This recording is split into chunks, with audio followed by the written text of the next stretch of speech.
আমি অবশ্যই ওই ব্যক্তির বিরুদ্ধে যুদ্ধ করব যে ব্যক্তি সালাত এবং যাকাতের মধ্যে পার্থক্য করে।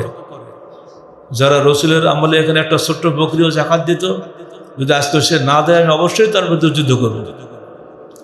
ওমর বললেন, হে আবু বকর, আপনি কিভাবে যুদ্ধ করবেন? ওর তো মুসলমান। আবু বকর বললেন, না, অসম্ভব। যে ব্যক্তি যাকাত দেয় না, শুধু সালাত পড়ে, তো মুসলমান না। সালাত এবং যাকাতকে পৃথক করে ফেলে দিয়েছে, আমি অবশ্যই যুদ্ধ করব।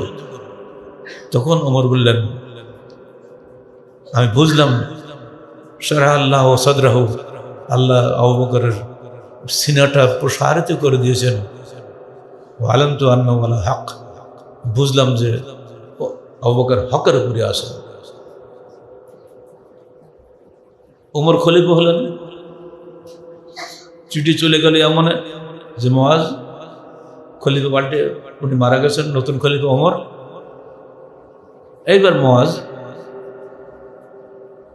সমস্ত আদায়কৃত যাকাতের 1/3 ফেরত পাঠালেন মদিনার রাজধানীতে।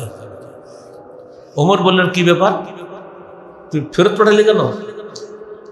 বলে, আমি যাকাত দেবো কার? গরিব মানুষ তো নাই দেশে।